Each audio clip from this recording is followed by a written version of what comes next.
Hi everyone, it's IRL. I'm here with Felix, I guess, from Art by Felix. Hello. Hello, everybody. I'm so excited to get to talk to you. You're new to the scene. Tell I me. I am. I'm almost surprised to be here because I felt like I'm still like the newbie. I've only bought my first real NFTs back in May and made my first sales, I think, in August, something like that, or something around there. I can't remember. But yeah, definitely has been moving pretty quickly. So I've been enjoying the ride so far. Where did you come from? What did you do before Algorand? How did you get Algorand? I'm really interested. Well, how far back? I mean, as far as like my whole art journey, or just in the Web3 journey so far? Whatever you want to share. Do you have a background in art? Or- Ironically, it was the art that brought me into crypto in the first place. So for ever since probably out of high school, or ever since anyone was willing to pay me to draw something, I was always wanting to do something that I could, make a living making art. Well, I was like, I want to either make video games or I want to create comic books. Like that would be my dream job as a kid growing up drawing.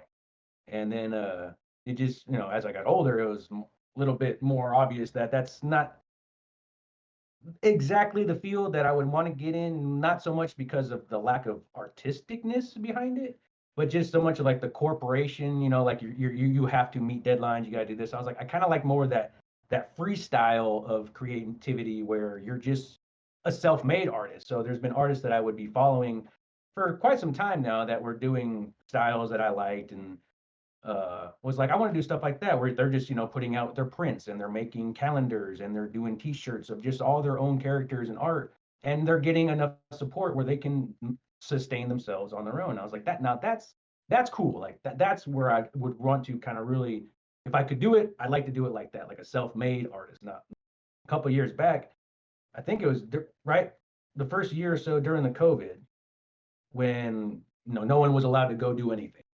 And so obviously there was no art shows going on.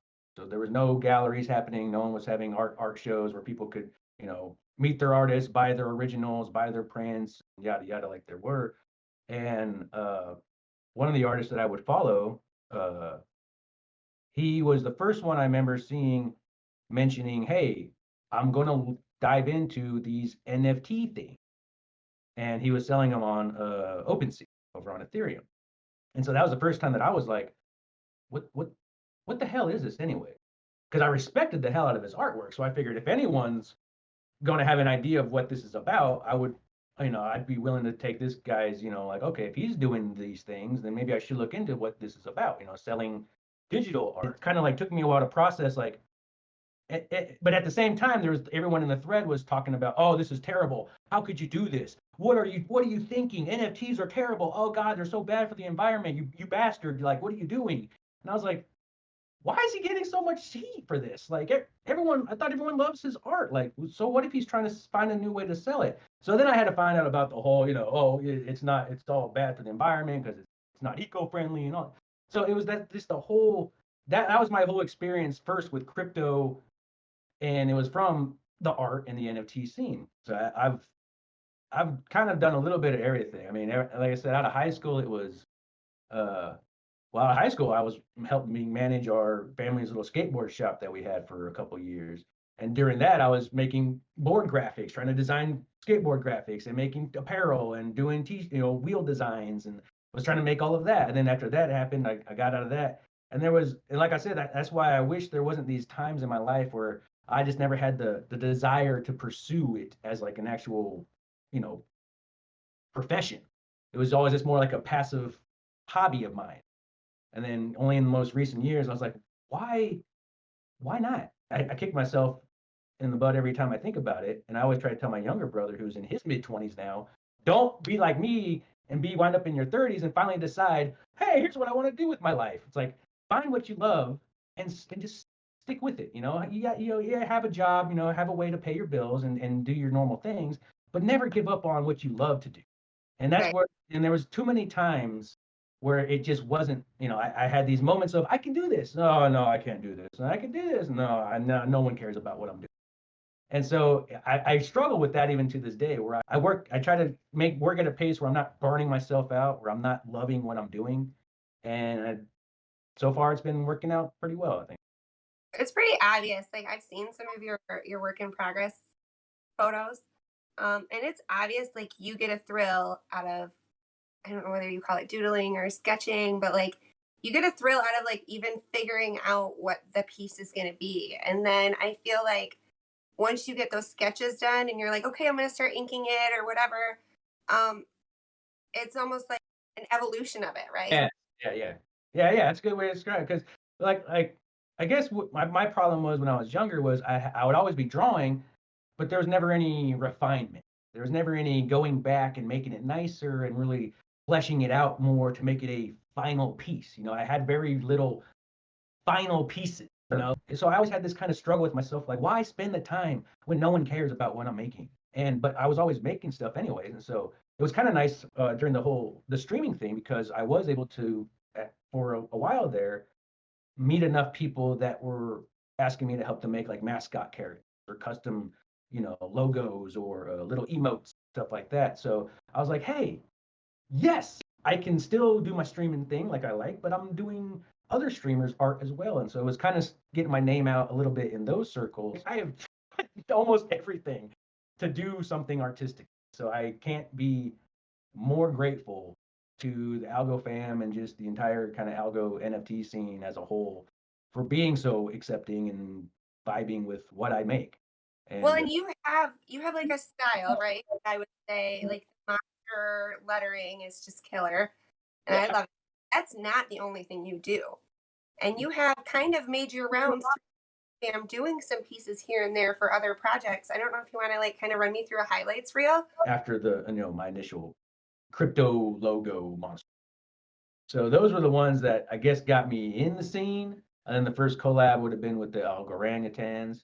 And then I did a piece with the High Apes Society. What Then was there it? was there a Mafaglio Yes, Mafialgo.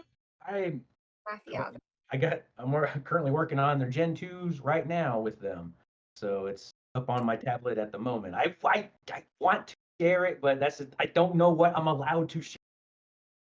I can say that there is a piece coming out, hopefully sooner than later. I teased it recently, the big solo eyeball. That and it is for a piece that I was working with Guana. So Guana does have a piece coming out that I did for him, and a couple of little giveaways that we have kind of on the hush behind the initial piece that I finished. So I'm excited for him to do his full reveal. He did mention it in the space the other weekend or so, but I figured I'd just let him make the official drop of the full piece since it wasn't so much a project thing; it was more of a personal commission for him. So it's his thing. I'll let him handle it and how he wants to. But it was fun doing that. Commission pieces. You did the NFT banner that is so good, and I'm so jealous. And it was the banners that have kind of I guess driven the idea behind the whole letter collection as it is. Before I was in the NFT scene, I was already doing the logos as monsters. So I had did one as like the Twitch logo, and I did the Discord logo, and I did uh that's when I was doing the Twitter logo and some of the social media logos. And then when I got into the crypto scene, I was like, you know what? I should do this with crypto logos. Oh yeah. And then I started doing it with crypto logos, and I was spiraled out of control from there just because not in a bad way, in the best of ways. Because I did that. Now I've been in this scene. And it's so ironic how many things are like coming around like, oh, everyone likes monsterized letters.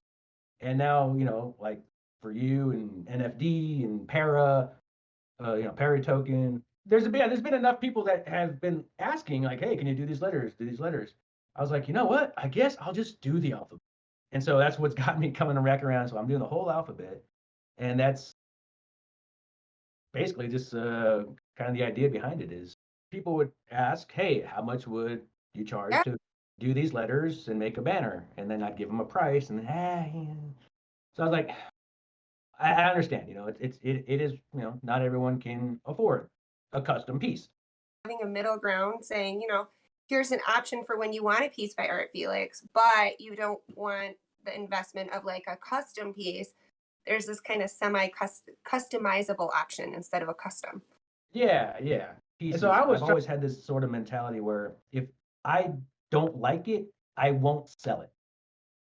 I have to like what I make enough to even offer it to someone else.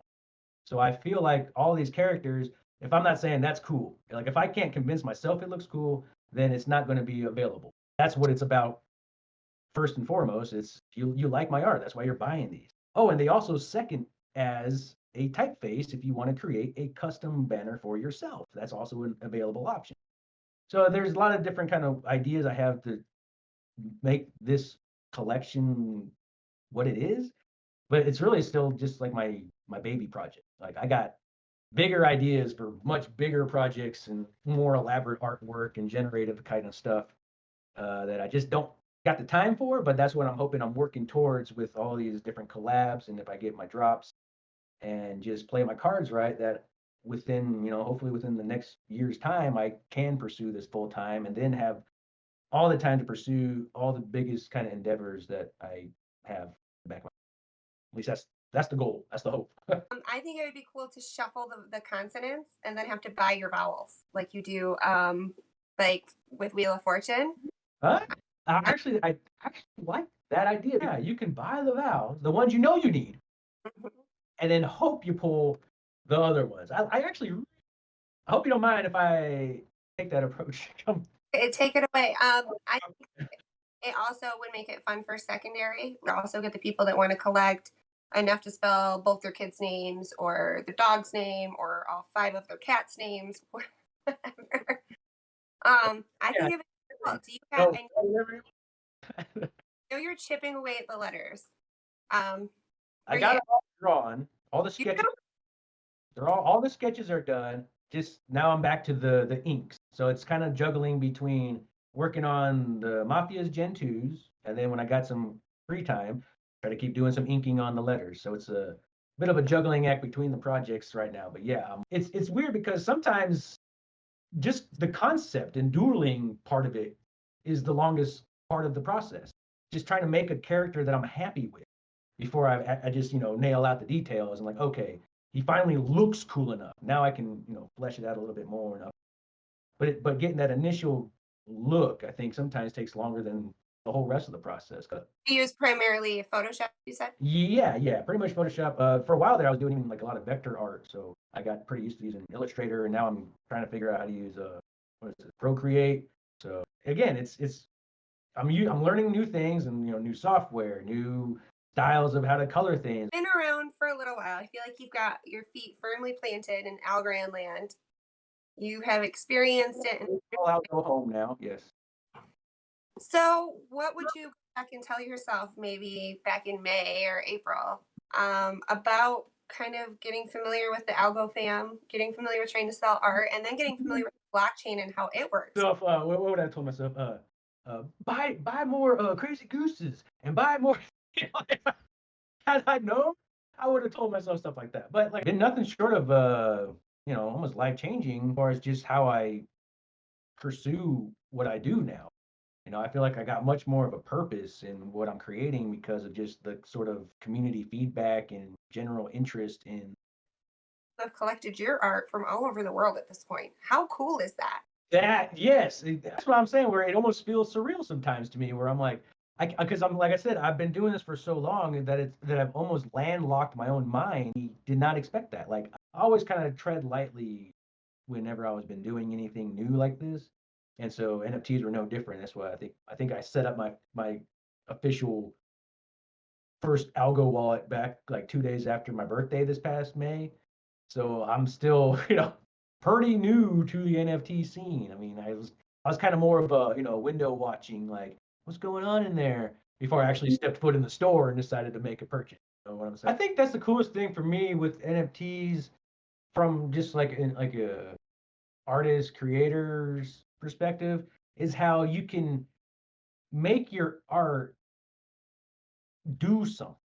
Like it's more interactive to own your art. And I always thought like the more I looked into that, like, oh, you could, they own this, then they can unlock that and they can do this. And there's the perk to have this. I don't like calling myself an NFT artist. I'm just an artist that makes NFT, you know?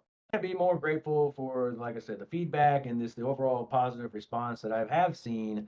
And I can't wait for the haters, because that's when I know I'll have made it. Is when all the random haters start coming out, and then they start trying to pull out every little thing that I've maybe done in the past. Or I got nothing to hide. I try to be as genuine and honest as I can be with people wherever I'm at and whatever I'm doing. And I hope to kind of, I guess, build a reputation that is like, hey, that this guy's, he's not going to just up and bail on us. Like, and I take that approach in everything from like my real life and to how I handle my art and everything else that I be doing.